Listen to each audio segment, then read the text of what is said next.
following September will be running a master's program in religion and global challenges. And we hope very much that the kinds of issues that Iryna is going to talk about today can feature within that master's program too. But a special welcome to Iryna Kaplan. I'm going to introduce Iryna shortly and also just read out the abstract that we've been sent in advance, so that will just warm you up for what you're going to hear. Iryna, I'll start saying a few words about you, because Iryna completed her MA in the study of religion, and she's a member of the Kyiv-based NGO workshop for the academic study of religion in Ukraine. She's a project manager in the project called Combining the Incompatible, Making the Problems of Feminist and LGBTQ plus believers visible in Ukraine, running from 21 to 2022. And she's currently a guest researcher at the Center for Religious Studies in the Ruhr-Universität of Bochum in Germany.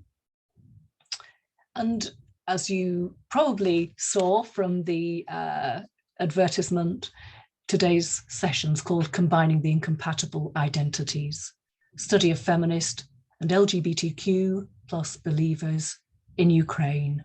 And as we'll find out, it's devoted to the research conducted in Ukraine by the Workshop for the Academic Study of Religions. And we'll see an outline of the research, including the methodology and results. And it's going to focus on the combination of various individual and collective identities, religious, sexual, and feminist, exploring the personal experience of modern Ukrainian believers who happen to be feminists and/or LGBT. If they experience some kind of identity crisis on a personal level, do they turn to their respective religious communities for help, or do they prefer to withdraw from them, knowing that religious communities do not always tolerate feminists and LGBT people? What strategies might be used to reconcile these competing identities? Are the religious communities in Ukraine at all open to feminist and LGBT believers, or do they exclude or ignore them? So these are the kinds of topics that Iryna is going to open up for us today. Welcome, Iryna. Thanks so much for connecting with us. We're really grateful, and especially also to this amazing gathering of people from across the globe. You're all very warmly welcome. Let's hand over to Iryna, who's going to share her screen. Iryna, over to you. Thank you very much. I'm glad to be here, and I'm glad to share my presentation today with you. I think it's first public full presentation of our project, which I'm very proud of. So let's start. I will just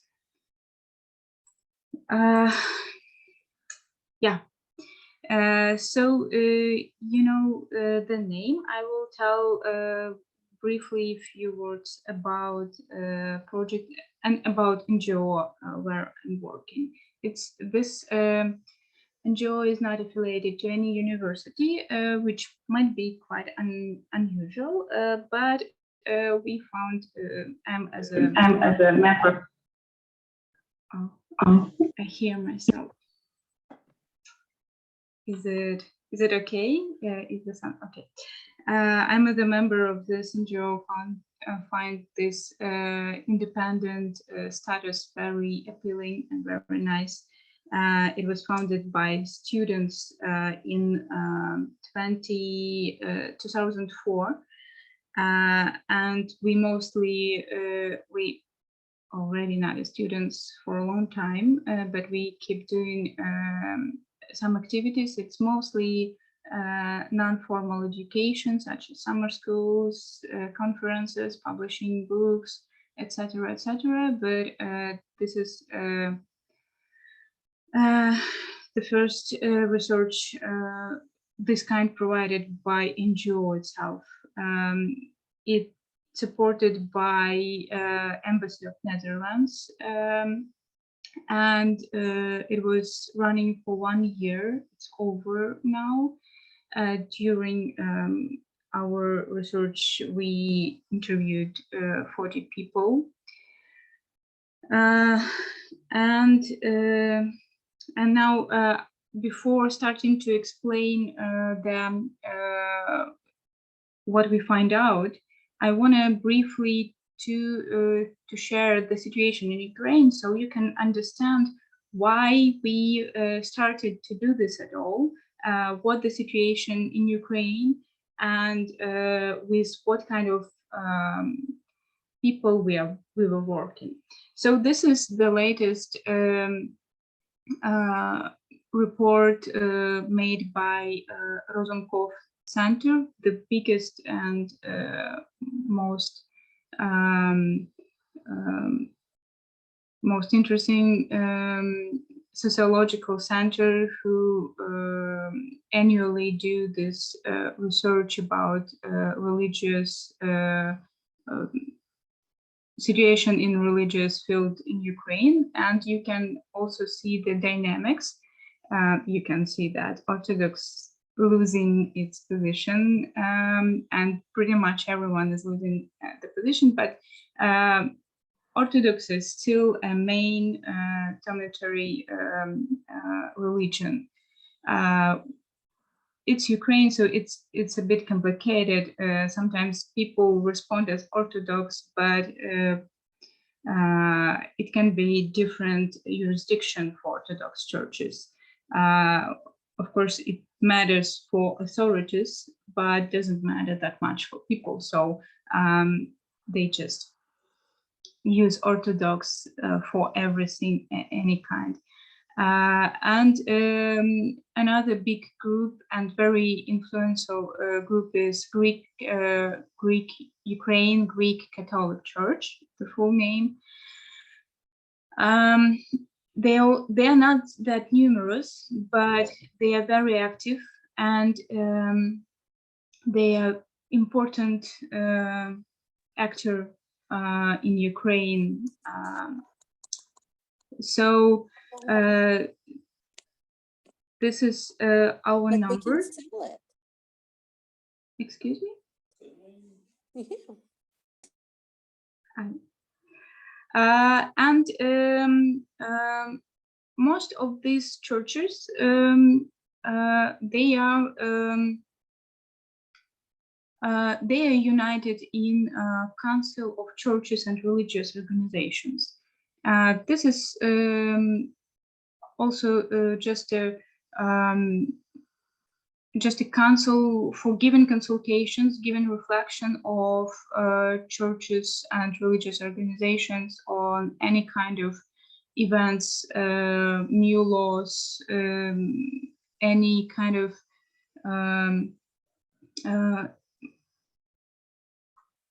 on anything what happens in Ukraine and the world. It's interreligious, and you can see here there are a few females, but they are our colleagues. They are also religious studies scholars. You can see this photo of this gathering, but what you can notice that it's not only that they are all men, but they are there is no Buddhists. We have Buddhists. There is no ISKCON representatives. There is not that much people from new religious movements, which is also quite important for Ukraine. So this council was created in 1996, and it became quite powerful. The church is one of the most trustful institutions in Ukraine, and it has a huge credit of trust. So sometimes it can look like a monopoly, which is always not that good. And one Istanbul Convention, a famous document about prevention of violence against women, were signed by Ukraine. This council started a campaign against this document, and they were furious about word gender that mentioned in that document, and they were also not agreed to accept this document because there was a line about prevention, discrimination against LGBT people, discrimination based on sex, sexual preferences, something like this. So it was it was minor thing that wasn't crucial for the document, but somehow it became a huge movement for family, for tradition values, and this hustle with document was lasted for 10 years, I guess, or yeah, it took us 10 years. Spoiler alert, last week or 2 weeks, this document was signed, but they are still against it, and I think they still have a hope. So this was the situation. We had this ongoing argues about feminism issue, about LGBT, and at some point being a feminist became more radical than it usually itself. It's not easy. It can be facing, but these people became very vulnerable. So we decided to look, is it that bad situation? Is it really that polarization? There is this polarization in society that if you are a feminist or LGBT person, you cannot be, you cannot go to church. Obviously, it's not. So we started our research. Now I will briefly say about our methodology. So this is kind of questions that we asked people. It was in-depth interview, so it was very not structured. It was a bit chaotic, and that's why it was that good. Obviously, it was not quantitative. There was no point to make quantitative research. It was the crucial point was personal stories and experience behind persons.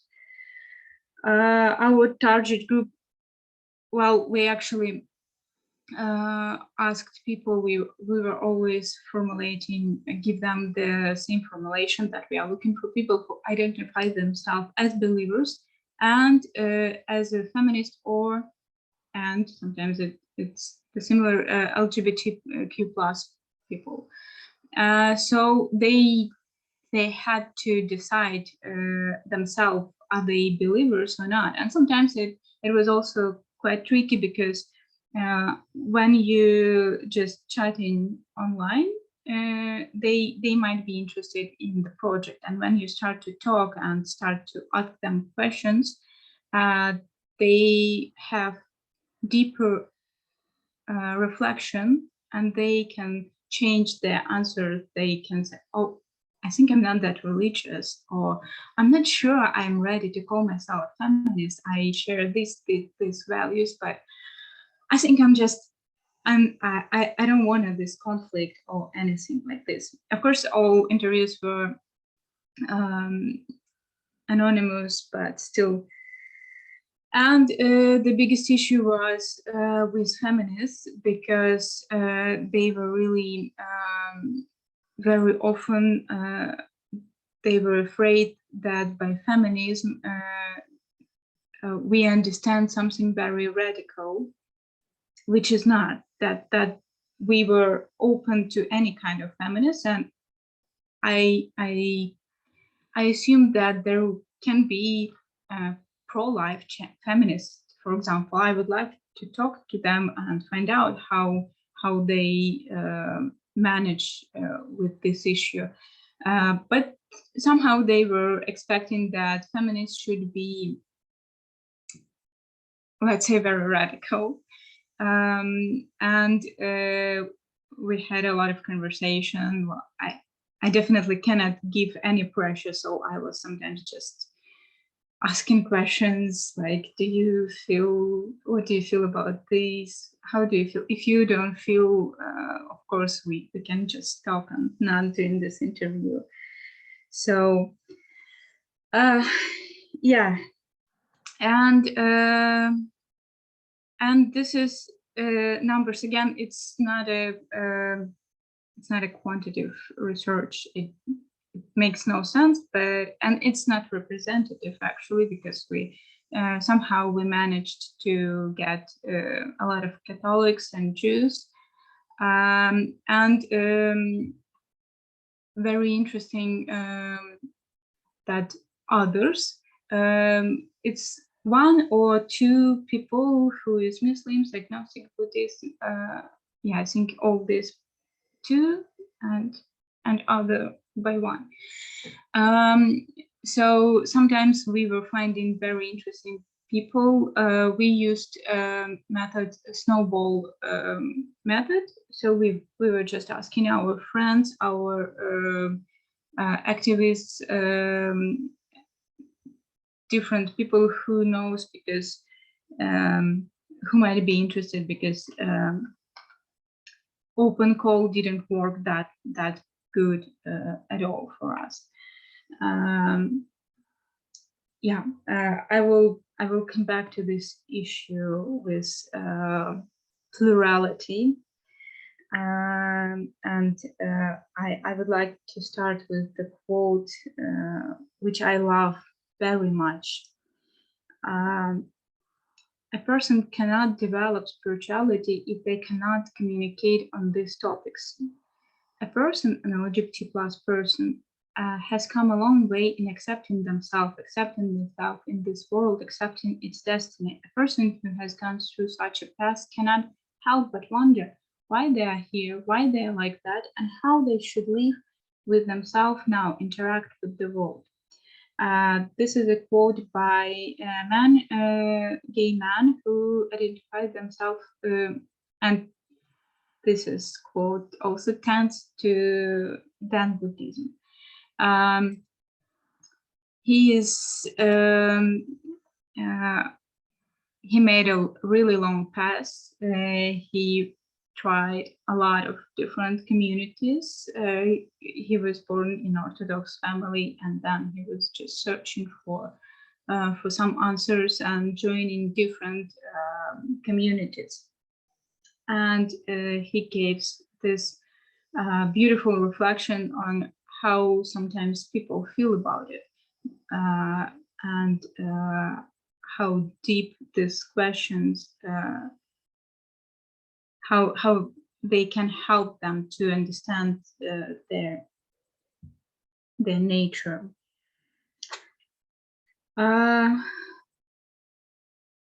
So we were focusing on religion as a coping strategy for people, and in most cases, people were referring to religion as a coping strategy when they were coming to their priests to talk about some issues. And especially it was about feminists who faced some violence, domestic violence, and sometimes it didn't work well. And the thing with coping strategy, that it's very personal, and if something ruined, it's a very unique combination for every person how to deal with stress. And when such a important institute as religion is fell out of this strategy, it can hurt a lot. So there is a quote, and then I saw a lot of violence in the families of religious Jewish against women and children, just to force them to live this life, where a step to the left or to the right, shooting on the spot, and you were shot, psychologically shot. And another quote, it was a shocking moment after which I said I would no longer go to church. I definitely desperate of the church as an institution. And what is interesting in these quotes, that they still identify themselves as religious people. These groups are still relevant for them, but the institution is not relevant. They cannot attend anymore there because of this traumatic experience. And one of our crucial research point was double stigmatization of believers, because we wanted to underline that, of course, people, feminists and LGBT people, can be, and they are stigmatized in churches, and they have to hide their identities or just leave their community. But also we wanted to talk, to hear stories which obviously happened in reverse, when in feminist community it can be very awkward to admit that you're religious, because religions assumes, all religions in general assumes as a very patriarchal and oppressive institute. What was interesting in this, I didn't put quotes about this reverse thing because they were a bit blurry, but people were not willing to talk about this. They were tolerating hate speeches in churches against them, but they were not ready to talk and make visible that reverse problem that in LGBT plus community, it's not that common to be Orthodox, for example. You will be called a hypocrite. And in feminist community, you will also face some hate. But there is a quote, my behavior can out me or someone knows about me. It has led to thoughts like I'm unworthy to go to church. Hence, I removed the church from my life as an institution, as a mediator. If I need to talk to God, removing the church from this dialogue, communication becomes much better for me. And another quote, I began to be interested in how the church relates to the gender transition, how everyone else will treat me personally, and so on. And I also wondered, in terms of church doctrine, I hear myself again. How church, can we do this sound? There is some echo, I'm not sure why. Oh, It's because one of the participants have not muted themselves. It's Erin Gannon. There, thank you, Erin. Okay, yeah, okay. So I wondered, in terms of church doctrine, how church treat LGBT people, how churches treat transgender people, and I understood that very few churches adequately take all LGBT people. So this is the case when this stigma in church that just turned people off of their community. And what is interesting here, that for this particular people, religious community was quite important also as socialization. Some of people really can manage with their spirituality themselves alone, just removing church from the dialogue, as one of the respondents said.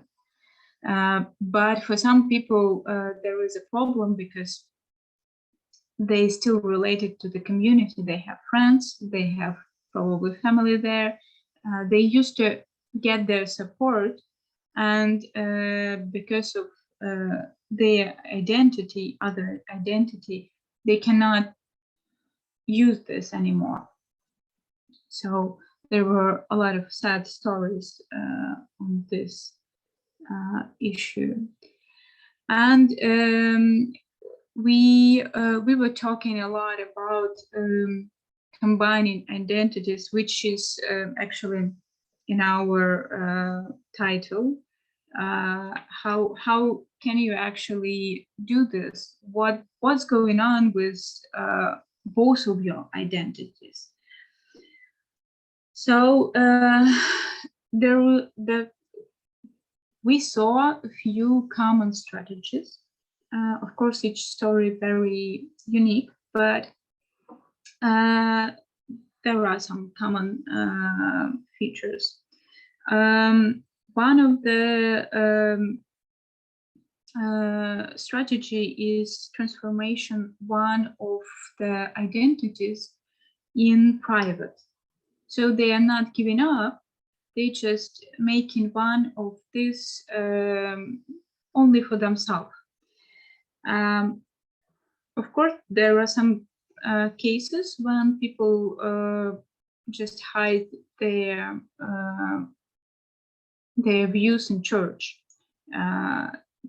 There are some gay men, feminists, who is just not talking about it, which can be stressful for them, but that's their strategy. But also there were a lot of cases, and I would say that more cases of strategy when religion became private. I found a very cool thing for myself called Red Letter Christianity. It based on what Jesus Christ said personally. Only the direct speech of Jesus Christ is taken into account. Commandments of love, Sermon of the Mount, Jesus Christ worked to unite people, not to divide. And another quote, let's say so, atheism probably unites absolutely all faiths, but selectively takes the most positive of all faiths, all of religions. So this privatization lead people to search more about religion itself. And at some point, I was Googling what is Red Letter Christianity, because it's not that popular. I never worked with this, and atheism also was. I didn't expect to meet atheist trans woman person in Western Ukraine. So they are very creative when they want to combine it. They find new ways to deal with their religiosity and with their sexual orientation. And another quote from former Protestant, it's also a woman for whom Protestant community where she was raised was very important, and she was influenced a lot. She was raised there, and she said a lot of things, how she was hurt by a community when they turned off her. I think that part of me is still looking for a way to connect with something otherworldly or mystical, with something that bigger than me. I continue to be drawn to concept either in psychotherapy or in the art that continue to talk about the possible connection of rational. For some time, I was interested in the worldviews of the indigenous people of different countries, the feeling of a holistic connection of their place in nature, which is also shows because you don't expect from Ukrainian Protestant this mixture of different beliefs.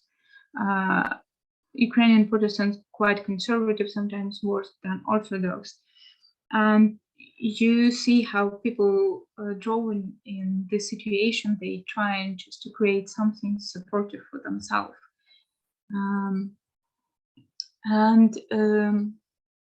Oh my God, this quote already was, sorry.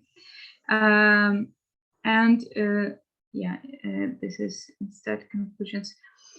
Another, I'm sorry, I forgot. I doubled another quote. Another strategy is when all identities are public, and that can be so they are openly feminists and going to church, or they are openly gay, transgender, whatever, and also attending, proclaiming their religious beliefs. And in this case, it can work successfully. We had cases when people were just happy with what they found. It's usually something, it's not Orthodox usually, but also sometimes it can be like people can make themselves feel comfortable with their churches. And another way, they can be just rejected fully from the church. So they are not living, they just rejected. They are not allowed. It's not a safe space anymore. So yeah, and I'm proud of timing. Instead of conclusions, there is a not proportional stigma. I mean, of course, stigma shouldn't be proportional. There should not be stigma at all. But in this case, we see that this stigma on religious people who identify themselves as a feminist or LGBT people, it's more lays in feminist and LGBT plus communities than in churches. LGBT plus people response shows more religious diversity than feminists. Feminists feminists are more willing to develop ideas in their native church, and they have more options to develop their themselves and do something for community and be part of this community, also because they are there, they have a certain status, they can be not very happy with it, but church is aware that it consists, the huge amount of people is women, and they are in agenda, and LGBT people, they are just not part of discourse. So they tend more to leave and leave for something private, private practices, or find something new, more liberal, as speaker or paganism or something more more friendly.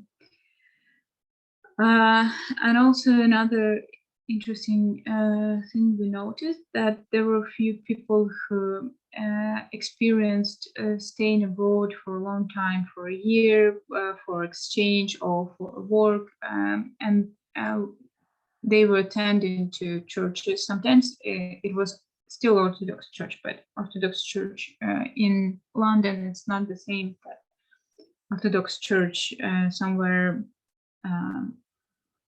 in south of Ukraine. So they usually show more optimism. They talk about changes more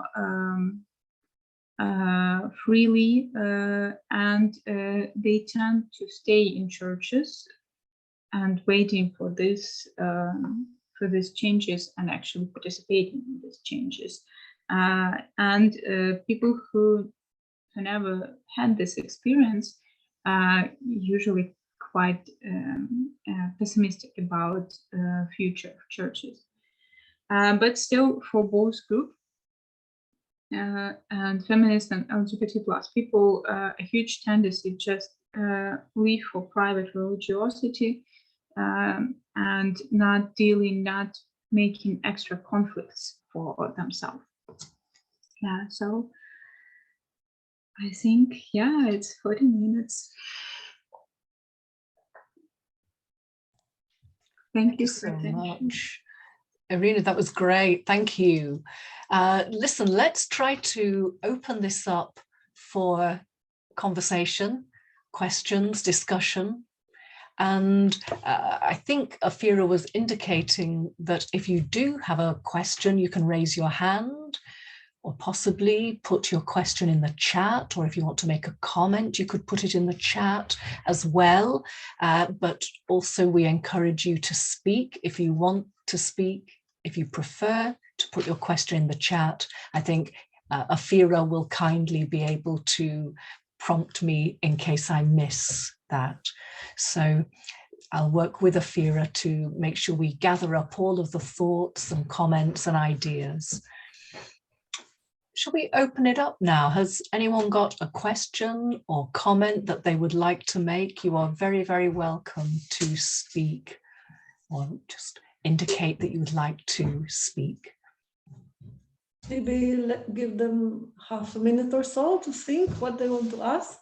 Okay, and maybe if I could perhaps ask a question then, Iryna, because what I didn't see, I had to pop out very briefly, but I think you didn't show us a breakdown of the religious identities of your participants. So, for instance, I noticed from the quotations that you used that you had a person who identified as Zen Buddhist, there's a Jewish person mentioned, Protestant, and an Orthodox person, people who had left religions, identifying as agnostic. But I wonder if you conducted a breakdown of those religious identities for the two groups that you were studying. Can you specify, what do you mean? Oh, so for example, here's my question.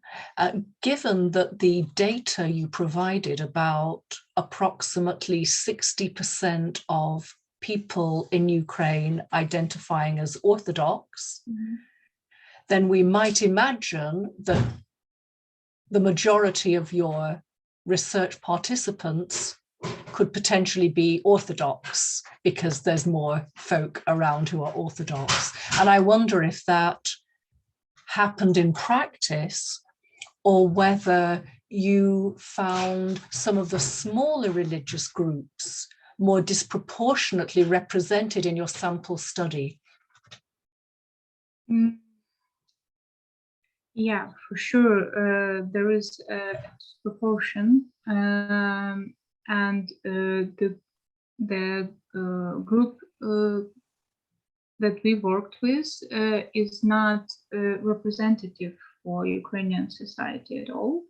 It happened because of, first of all, we were very, personally, I was very excited to talk to not Orthodox people because, well, I talk to Orthodox a lot. I can imagine what they can say. So it was just curiosity. What will they say? And also, it was not easy to find. It was a big struggle for us to recruit people for these interviews. I was talking about hiding one of their identities. People who prefer hide their sexuality or feminism values, they usually are not that open to talk. And people from small groups, and especially when it's about personal religiosity, they don't care that much about response of their community. Yeah, eventually we end up with a numerous group of very different people. It was very diverse and interesting for us. And also there was a problem with Orthodox Church that, well, even if they practice something, our request was that they should identify themselves. And with feminists, they sometimes were cutting off just because they were not ready to say, I'm a feminist, because there was this stigmatization by that Council of Churches and Religious Organization towards feminism. And also if they practice sex with same-sex people, they are not always identify themselves as LGBT+. It can be just sex with men. That's it. And we were discussing about it. Should we talk to these people? But first of all, they won't will to talk to us themselves, and also being LGBTQ+ person, it's about sharing values, and also about realizing that conflict that behind this identity, I mean, with church. So if some part is missing, we unfortunately not able to talk to them. That was our decision, not to decide for people, and just let people to decide either they willing to talk to us and share their stories or not. So that's how we end up with weekends and Nazism and Jewish. It's too much for Ukraine. That's very interesting. Thank you, because I was wondering if a desire for a breadth of representation across religious groups might have played a part in your selection criteria, and also whether people who belong to minority religions, the minorityness of the religious identity might potentially inform a perceived minorityness in terms of their either gender identity or whether they identify as feminist, LGBT, etc. So those were kind of in the background of my questions there, to just trying to see who comes forward to take part in such studies. And anyway, that's been very helpful to hear your answer. Thank you. I also want to add that a lot of people, especially from LGBT+ community, they were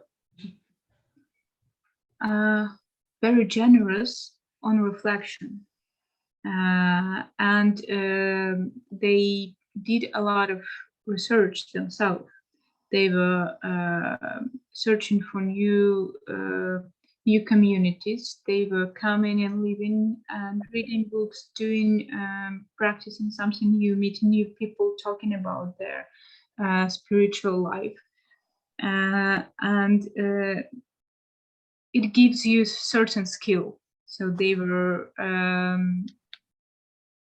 more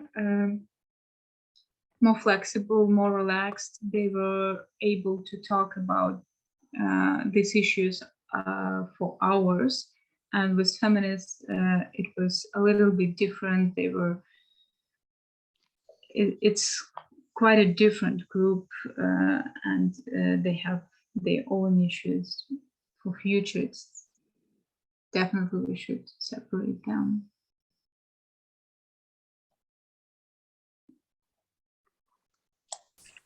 I invite others to say something or make a comment. Afira, do you have items in the chat that you want to bring to the table?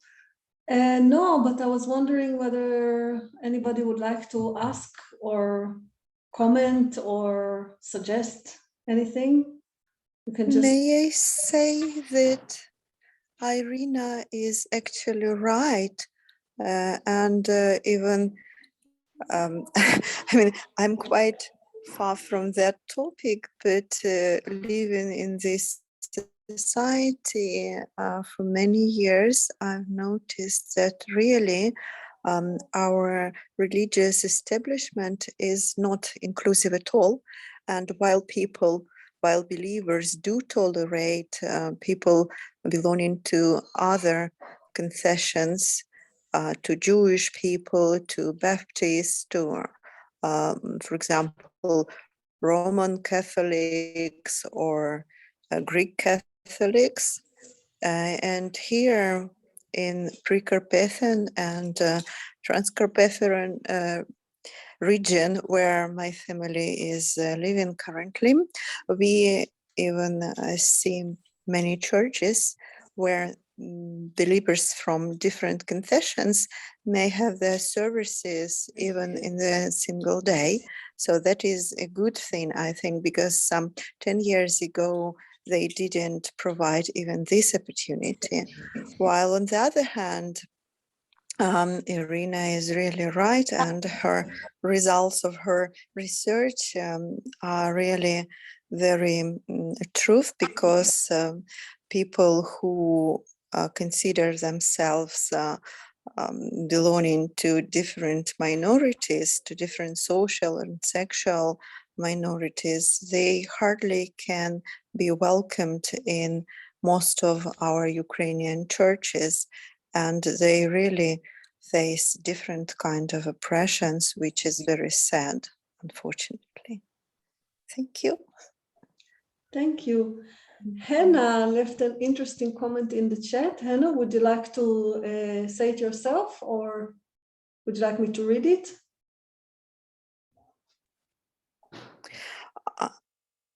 Hannah? Yeah. I'm sorry, there is a very poor connection. Yeah. Yeah, it was quite interesting to read her research and opinion about from different people. And, well, I can relate because my country is very intolerant towards LGBT. And Hannah, raise your voice a little bit. We couldn't hear you. and the way trans people are dealt in my country, in Pakistan, it's very, very sad to see. There's a very sad scenario. And I was really amazed with Glasgow that it's like 25th year of Pride here. So it's quite progressive society and so inclusive. So obviously this session was quite interesting to attend. Thank you. Thank you. I'm actually in a hurry, so that's about it for the time. Thank you. Thank you for joining us. Thank you. Anybody else? So maybe I can, Julie, you wanted to say something? No, please, Afira, after you. Yeah, I found it very interesting that you pointed at, I hope I understood correctly, you pointed at the fact that on the one hand, believers have difficulties in incorporating their gender identity, sexual identity, and sexual orientation in their community of origin, while at the other hand, they are hesitating to say that they are believers within the LGBT community. So there is like a double-edged intolerance as far as I understood. So maybe you can elaborate a little bit about that? Yeah, I will try.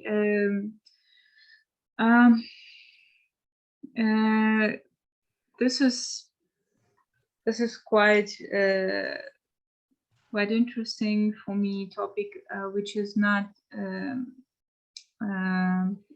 usually respondents not willing to talk about it, unfortunately, because of this stigma, because of you see, for example, there are very many kind of feminists and feminist groups, and they can be really have really serious differences in values, in approaches, you name it, you know, how many different types, but none of them will never hesitate about that they are feminists. They are more confident about it. They are proud to be feminists, and they speak out loud. They're not ashamed of their identity. And with religious feminists, for example, they feel what I see and what I hear, they feel not sure about everything. They feel like it's a strategy when they want to escape from this conflict. And in the church, they try not to push too much their agenda and just adjust themselves to that community, to that reality. And when they go to feminist community, for example, for some activism or do something, just event, they feel not comfortable to talk about their religiosity, and it just this stigma is everywhere. They just feel this big polarization that both of groups are kind of enemy to each other, and you need to pick a side, and they're in between, and they need to deal with this situation. And it just sometimes not that easy, and sometimes that they just have to leave some of the groups, make a choice, and this choice, if religious practice and community itself means a lot for you. And in most of Christian churches, it's about community. And when you leave, it can hurt a lot. It can affect your life a lot. So sometimes they're just staying there, trying not to speak up for themselves, trying not to be visible. So. Well, Iryna, in the absence of lots of hands, I'd like to ask you a little bit about the wider context of religion in Ukraine, because clearly the picture is one of a rather conservative climate, if I can speak in general terms. And I want to ask about whether what we perceive about conservative religion in Ukraine today is different from the status pre the collapse of the Soviet Union? And is it that with the collapse of the Soviet Union, the kind of communist ideology, you might say the orthodox have stepped in to fill that vacuum, ideological, conservative, a kind of ideological vacuum, so to say, with this conservative religion. And so I wonder whether people might feel more threatened by religions today than, say, 10, 20 or 30 years ago. And I don't know if this is related, but I observe that. For instance, you mentioned pro-life feminists, and the abortion rate has collapsed in Ukraine now over the last 20 or 30 years, going from over 100 abortions per 1,000 women to now around about 15 in that period of time. So a kind of a rapid change in behaviors. I mean, I'm not expecting you to be able to answer why that might be the case. It could be lots of things, access to contraception or a whole raft of things. But I just want to pose the question about the conservative climate in which feminist and LGBT people are living today, and whether you think there's a trend of increasing conservatism over that last period since the demise of the Soviet Union. Thank you for the question.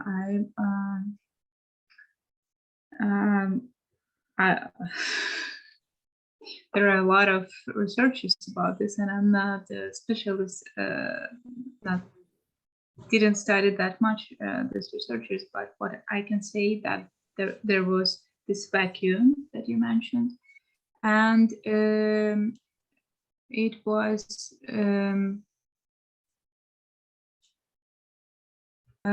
it worked differently for different regions. For example, in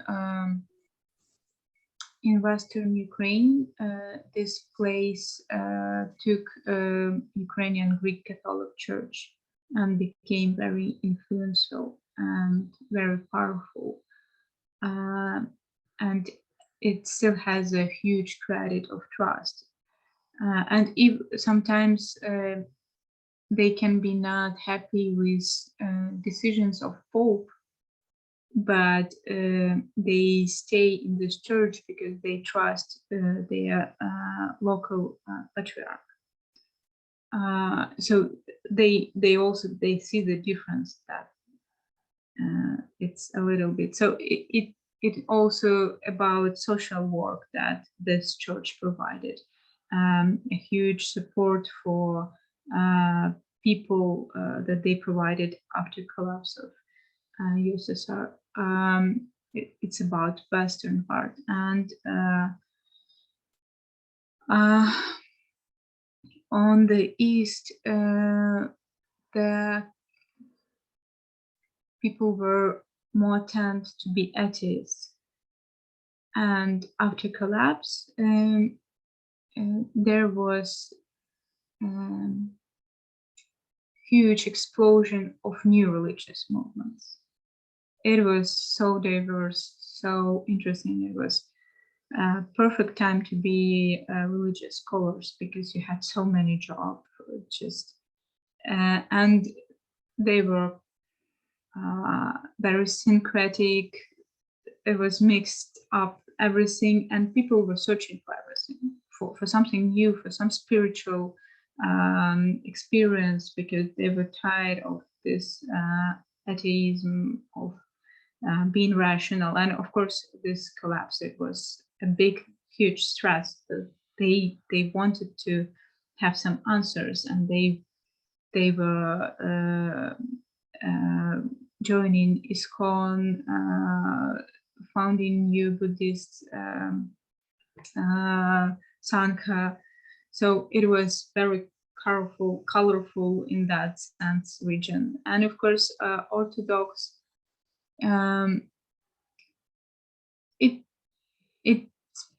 it positioned themselves more like traditional. So if you don't know, if you just don't have time to choose to make your own research, you just attend to Orthodox church, and of course sometimes it's just joining on Easter and Christmas without participating in parish life. And yeah, for some people, Orthodox Church became something something important, but still society is secular, and no matter how much Orthodox Church wants to take this place, leading role in education or other parts of life, still it's not that much. But of course, it would be more interesting if someone who researched this topic will talk about this. Yeah, thank you. Very interesting. Other thoughts or perspectives from folk? Psycho has her. Yeah. Oh, Psycho, thank you. Sorry, Psycho, I couldn't quite glimpse that. No, thank you very much for this interesting talk, which I didn't know anything about or much about.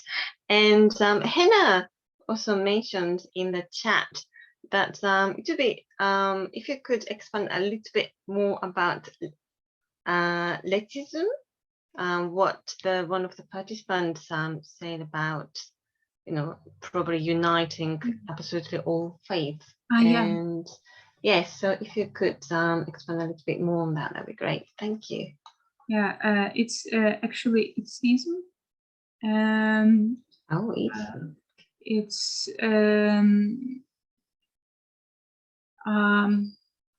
not actually institutionalized religion.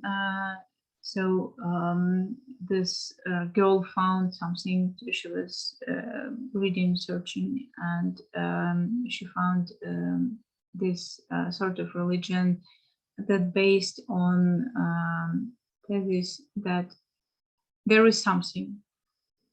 So the etymology is it's like there is something, and we don't understand. We cannot tell what it is, but we believe in it. And she was talking about, I guess she has some online support group. They were discussing it, but I think she might be the only one in Ukraine.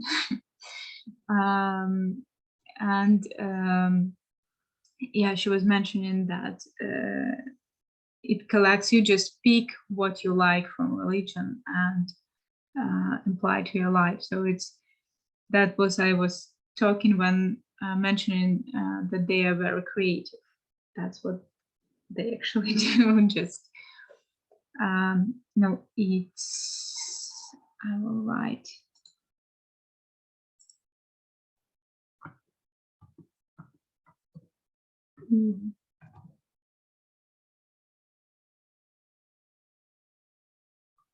I think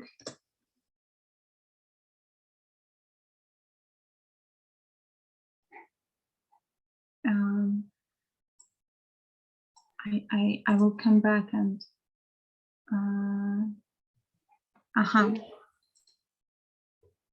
So it's a new religion. Yeah. I'm sorry, this is more correct. I missed. Leftism. But it's okay. No, it's I. Yeah. It's sorry. It's I. Yes, yeah, it's I. Yeah. Okay. Leftism, yes. Yeah. Leftism. Yeah. Yeah.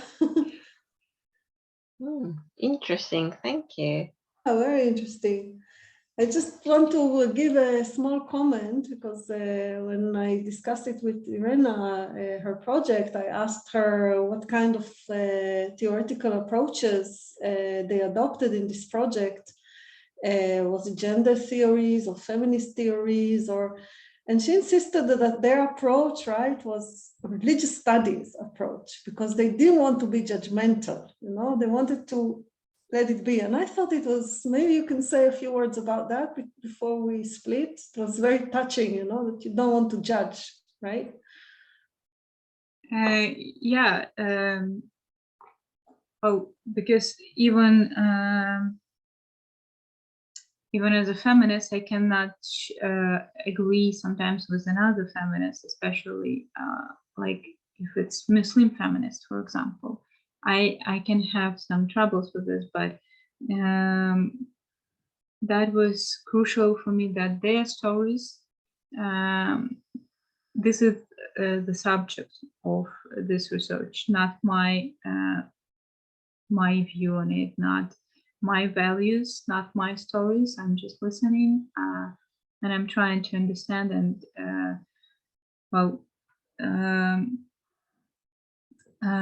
queer theories, it's first of all criticism, which is very useful at some point. But when you talk on such sensitive topics, you just don't want to make any impact on their stories. You just need to listen to them. And for a lot of people, it was theoretical conversations. And I'm happy that it helped them to understand some issues about themselves. So yeah, no matter how much I wanted to interrupt sometimes people and say, wait, excuse me.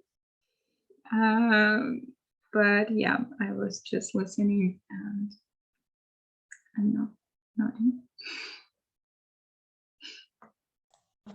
Thank you. Iryna. Yeah, I don't know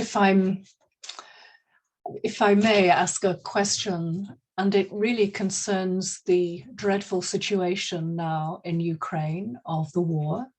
And I'm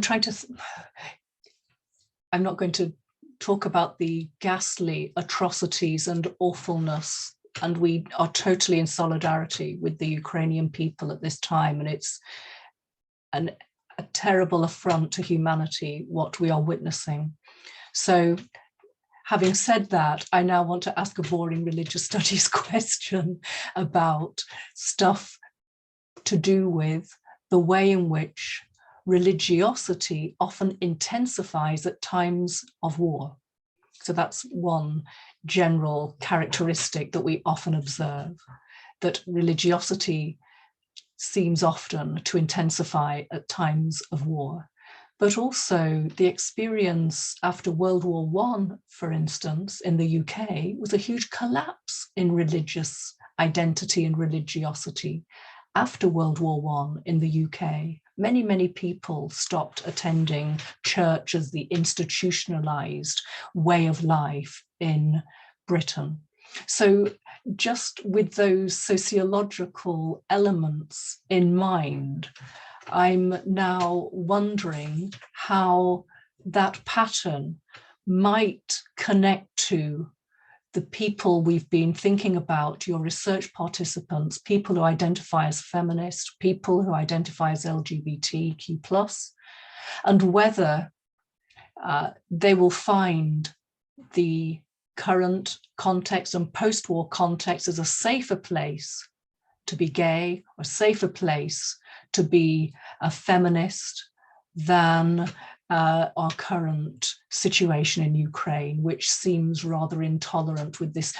Or could it be that the whole family movement intensifies, a family movement that we see across all stripes of religion, and whether we can imagine an intensification of the, glorification of families in light of these dreadful events? Thank you very much. I'm not ready to talk about it because I'm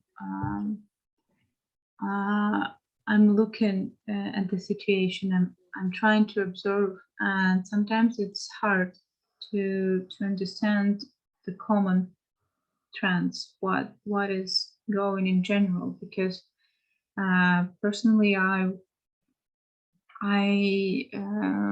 understand the situation that collapsed in UK, and I also always keep in mind that after Holocaust, a lot of Jews just left Judaism. This is related for me personally, but of course, as I was said, there is a big credit of trust to religious leaders. They used to be more trustworthy than politicians. That was the thing in Ukraine, that we were discussing a lot about this issue, that people don't trust any kind of politicians, but they trust their religious leaders. But right now in Ukraine, like first time for all these years of independence, we have leaders whom people trust. Like the support is huge, which is obvious. The situation just made us trust at least in someone. So I'm not sure how it will be in a month, in 2 months, and after war, if it ever will be over. It's very curious for me. I'm wondering all the time how the church will manage this crisis. But of course, church, not only church, I'm talking in the widest sense, Muslim leaders, Jewish leaders, everyone tries to participate and support people on the front. There are, I mean, in social media, I have almost everyone with whom we talk, and I see that a lot of them doing volunteering work, going to the front and bringing some stuff, cooking food, investing a lot, and there are people LGBT people who went in the front and in the army right now. I mean, one of our participants who were conducting interview, he's in the army right now. It's interesting, and some people also making some notes about their religious experiences during the war, but still I have no idea how it will be, how this experience will affect the church, because it depends, I think, a lot on how long it will take, and how it's really hard for me to prognose anything. But yeah, definitely something is changing right now in everyone's perception. Thank you so much for articulating that very full answer to what was a rather incoherent question. But I do want to reiterate that we really stand in solidarity with the people of Ukraine, and want to show our support and send love over the Zoom waves.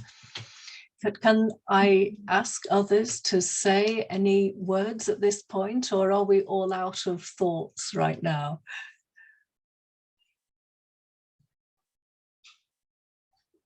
Okay. Well, Iryna, we might be done.